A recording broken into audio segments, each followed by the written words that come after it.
Siya. Hands-on kasi siya eh. Hindi ako pumupunta sa OB ko o ano man ang naramdaman ko, hindi ako pumupunta sa ospital lang, hindi ko siya kasama. Parehas! Hindi pwede isa kasi first baby namin. For sure, lahat ng mga bagay na maaari namin ibigay sa kanya. At alam mo yun, parang naikatutuwa niya kasi ibang joy ang ibibigay talaga niya sa amin eh. Ano ako? Ganito.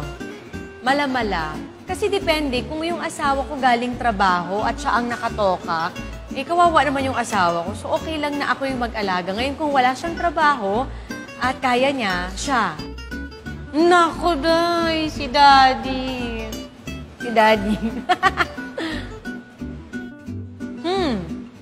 Actually, parehas kami wala. Napag-usapan kasi namin na mas maganda na magsimula yung bata from scratch. Yung makita niya unti-unti yung mga bagay na nagpapahalaga sa kanya at ayaw namin siyang buhayin sa mga material na bagay. Mas maganda na matutunan niya na ano bang ibig sabihin ng buhay. Ako kasi very lang ako eh. Konting-konti lang ako mag-post. Kasi sabi ko nga, actually yung baby bump ko nga hindi ko masyado napopost nung nagpunta lang kami sa Amanpulo. So, may mga pagkakataon kasi na hindi naman sa ipinagdadamot ko. Siyempre gusto ko i-share yun. Pero minsan, may mga pagkakataon sa buhay na gusto ko sa amin lang. Both siguro.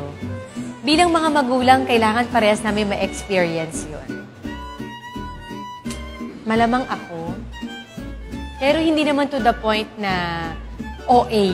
Siguro imumulat ko siya sa mundo na kung ano yung natutunan ko sa lola ko. Malamang daddy niya nasa work, si mami nasa bahay. Si mami na lang. Ay nako, kahit hindi niyo po tapusin yung question, yung tatay niya. Kasi sa akin ganyan si Dong eh. Malamang mas lalo sa anak niya. Nako, sama sila ng tatay niya. Mahilig din to. Although ako din mahilig ako sa mga rides, pero for sure si Dong, ni isang hindi yata hindi makakahindi yan. Ay nako, malamang tatay niya. Stage father to. Ay, Diyos ko, parehas kaming dalawa. Ngayon pa nga lang iniisip namin, what if ligawan, mag-bar. Ay, nako, yung mga ganun yung topic namin, medyo nawiwindang kaming dalawa. Pero syempre, hindi naman maiiwasan at dadaan din naman siya doon. Kaya mas mabuting palakihin siya ng mabuting tao, alam niya yung mga values and tinatawag na respeto sa magulang, sa mga nakapaligid sa kanya. At higit lalo, syempre, education. Gusto ko makapagtapos muna siya at malaman niya kung anong ibig sabihin ng edukasyon sa buhay.